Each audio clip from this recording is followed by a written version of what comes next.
Mesdames, Messieurs, bienvenue dans le ring médical. Ce soir aura lieu un duel épique et attendu depuis longtemps. Deux adversaires de taille s'affronteront pour vous, soit le masque de poche et le ballon ventilatoire de type Smart Bag. Dans le coin rouge, le masque de poche. Petit mais redoutable, ce vétéran des interventions rapides entre sur le ring avec une efficacité chirurgicale. Surnommé le champion de l'obstruction, il excelle à révéler les voies respiratoires bloquées. Simple, rapide et toujours prêt, il est l'allié idéal pour les premiers instants d'une RCR en solo. Capable de performer à un ou deux intervenants, il frappe vite et bien. Ses coups forts. Démarrage éclair de l'assistance ventilatoire. Utilisation intuitive, même en situation critique. Parfait pour les ventilations initiales. Mais attention à ses faiblesses. Sa FiO2 plafonne à 60%. Il ne supporte pas la préoxygénation. Mal utilisé, il peut causer des barotraumatismes. Dans le coin bleu, le ballon ventilatoire de type Smart Bag. Musclé, précis et calibré pour la performance, le Smart Bag entre en scène avec une puissance de ventilation inégalée. Son souffle, une FiO2 à 100% qui ne laisse aucune chance à l'hypoxie. Il brille en duo, surtout dans les rounds de RCR à deux intervenants où il optimise chaque cycle comme un métronome. Ses coups forts. Il permet une ventilation sécuritaire même en cas d'intoxication avec un produit dangereux. Il permet une pression maîtrisée, inférieure à 19 cm d'eau. Il permet également un duty cycle optimisé pour la RCR 32 et 15-2 à deux intervenants. Mais il a ses limites. Il est peu fiable pour détecter une obstruction des voies respiratoires. Il requiert deux intervenants pour être pleinement efficace et il est à éviter en solo lors d'une RCR. La foule est impatiente. Rejoignons dans le ring l'arbitre qui donne ses consignes aux deux adversaires du combat de ce soir. Place au combat.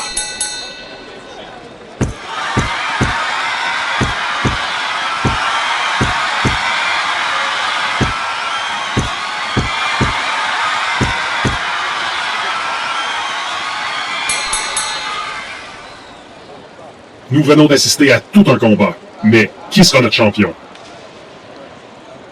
C'est un combat ex-aequo. Nous avons deux vainqueurs. Incroyable. Comment est-ce possible? Rejoignons notre analyste pour essayer de comprendre ce verdict surprenant. Ce fut effectivement tout un combat. Voici mon analyse. Le masque de poche a longtemps été sous-estimé, mais un combat nul n'a rien de surprenant.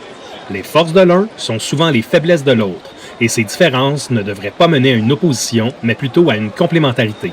Ces deux outils, le masque de poche et le ballon ventilatoire de type Smart Bag, ne sont pas des adversaires, mais des alliés. Leur efficacité dépend du contexte, du moment de l'intervention et de l'expertise de l'intervenant. Utilisés de façon judicieuse et adaptés à leurs qualités respectives, ils convergent vers un objectif commun, les meilleurs soins pour le patient. Pour bien analyser leur usage, il faut distinguer les moments clés d'une intervention. L'amorce de l'intervention, l'objectivation d'une obstruction des voies respiratoires, la RCR à un intervenant, la RCR à deux intervenants, l'assistance ventilatoire chez le patient vivant.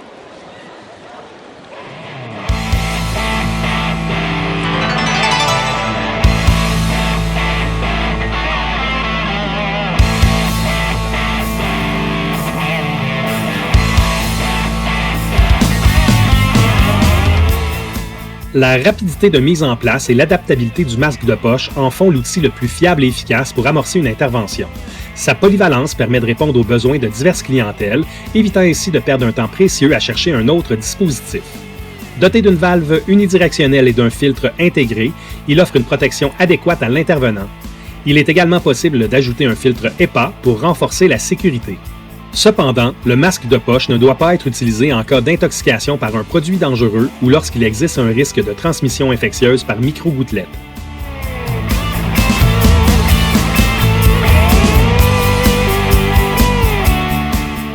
Son efficacité est particulièrement notable chez la clientèle pédiatrique où la rapidité d'administration des insufflations enrichies en oxygène est cruciale, que ce soit en assistance ventilatoire ou en contexte de RCR.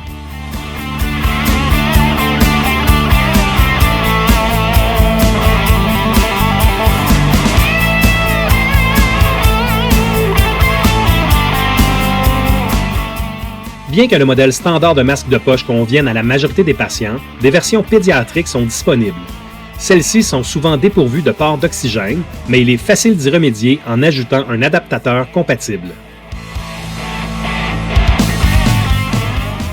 Pour amorcer une intervention, le masque de poche est donc notre gagnant.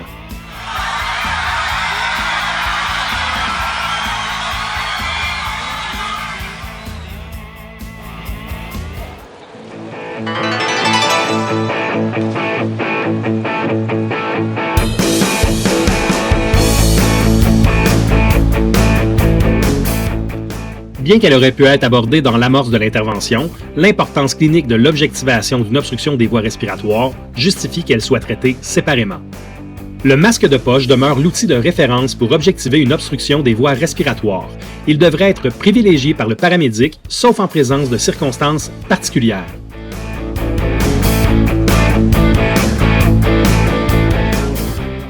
Son efficacité repose sur un principe simple. Si les voies respiratoires sont obstruées, l'insufflation ne passe pas et le TAP ressent immédiatement une résistance lors de la tentative de ventilation. Ce retour tactile direct permet une évaluation rapide et fiable. De plus, l'utilisation du masque de poche mobilise les deux mains du TAP pour assurer un scellé étanche et sa position permet une visualisation optimale de l'expansion thoracique, ce qui renforce la qualité de l'évaluation. À l'inverse, le ballon ventilatoire présente une performance nettement inférieure dans ce contexte, rendant l'objectivation moins précise.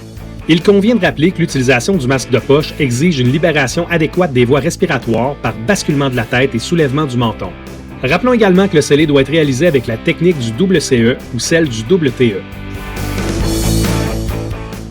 Enfin, chaque insufflation doit durer environ 1 seconde et le soulèvement du thorax doit être clairement visible pour confirmer son efficacité. Donc, pour vérifier la perméabilité des voies respiratoires, le masque de poche est incontestablement notre vainqueur.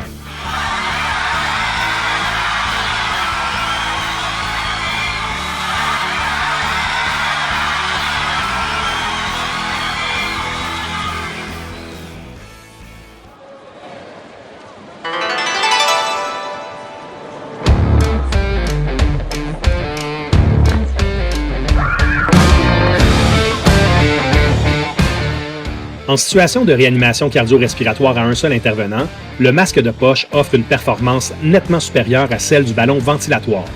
Pourquoi? Parce que la qualité de la RCR repose avant tout sur la minimisation des interruptions des compressions thoraciques, mesurées par le duty cycle, soit le pourcentage de temps consacré aux compressions par rapport au cycle complet. Pour respecter les recommandations, les interruptions ne doivent jamais excéder 10 secondes. Dans ce contexte, la ventilation au masque de poche est plus rapide, plus intuitive et permet une reprise immédiate des compressions.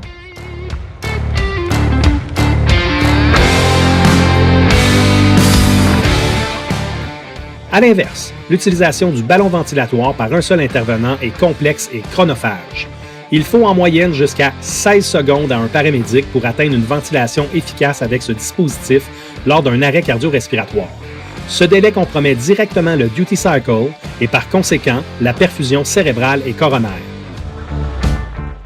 L'usage du ballon ventilatoire à un intervenant pendant la RCR ne devrait être envisagé que dans des situations particulières telles qu'une intoxication par produits dangereux ou un risque élevé de transmission infectieuse par micro-gouttelettes. Si le TAP choisit d'effectuer seul une RCR 32 avec un ballon ventilatoire, il doit être particulièrement vigilant quant à l'efficacité de ses insufflations et au respect du temps d'interruption des compressions thoraciques. Si ces conditions ne peuvent être respectées et que le contexte le permet, il doit remplacer le ballon ventilatoire par le masque de poche dans les plus brefs délais. En résumé, pour une RCR à un intervenant, le masque de poche est notre champion. Le ballon ventilatoire peut toutefois représenter une alternative acceptable dans des circonstances bien définies.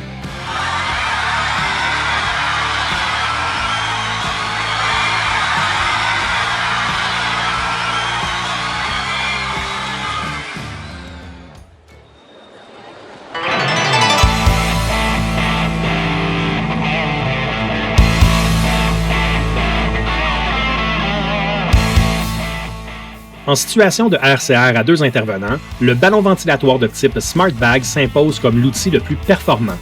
Lors d'un RCR, son utilisation est recommandée uniquement si un premier intervenant est entièrement dédié aux compressions thoraciques, tandis qu'un second se consacre exclusivement à la ventilation. Pour une efficacité optimale, la collaboration de 3 intervenants est fortement recommandée. Un premier à la RCR, un deuxième pour assurer l'étanchéité du masque et un troisième pour comprimer le ballon ventilatoire.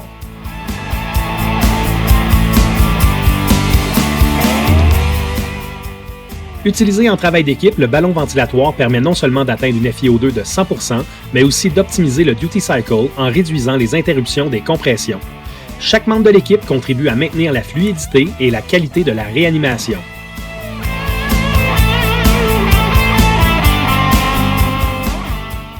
C'est donc grâce à cette coordination que le ballon ventilatoire devient notre champion incontesté en RCR à 2 intervenants.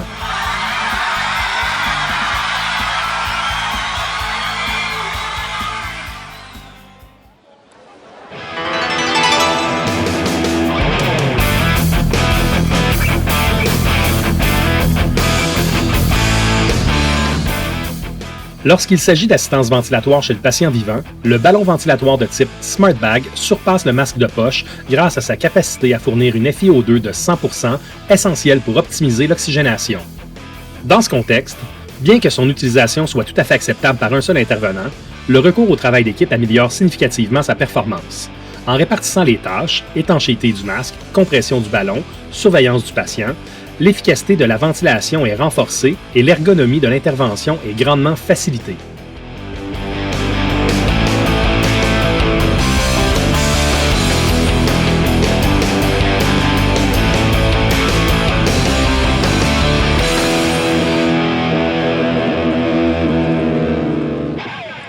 Ainsi, le ballon ventilatoire de type SmartBag domine largement le masque de poche, alliant FiO2 à 100%, précision et sécurité.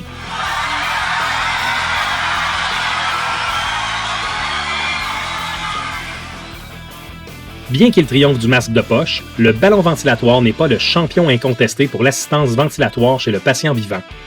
Lorsque les conditions sont réunies pour utiliser le PEEP via le mode automatique de l'oscillateur, ce dernier lui est supérieur.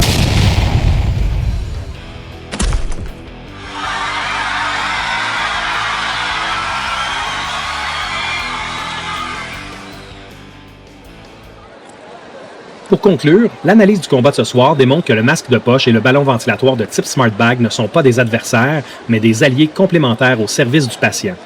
Le masque de poche se distingue par sa rapidité, sa polyvalence et sa capacité à amorcer efficacement une intervention, notamment en contexte pédiatrique ou en situation d'obstruction des voies respiratoires. Il est le choix privilégié pour la RCR à un intervenant, où la minimisation des interruptions et le respect du duty cycle sont cruciaux. Quant à lui, le ballon ventilatoire de type SmartBag excelle en contexte de travail d'équipe, que ce soit en RCR à 2 intervenants ou en assistance ventilatoire chez le patient vivant, grâce à sa capacité à fournir une FiO2 de 100% et à optimiser la coordination des soins. Ainsi, le choix du dispositif doit toujours être guidé par le contexte clinique, le nombre d'intervenants et les objectifs physiologiques. En utilisant chaque outil selon ses forces, c'est le patient qui en sort gagnant.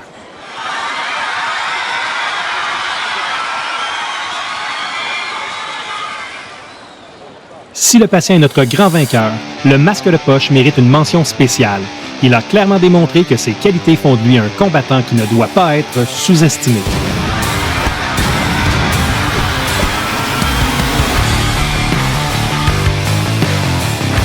C'était Yves à l'analyse et à bout de souffle à la description. Merci d'avoir passé ce moment avec nous.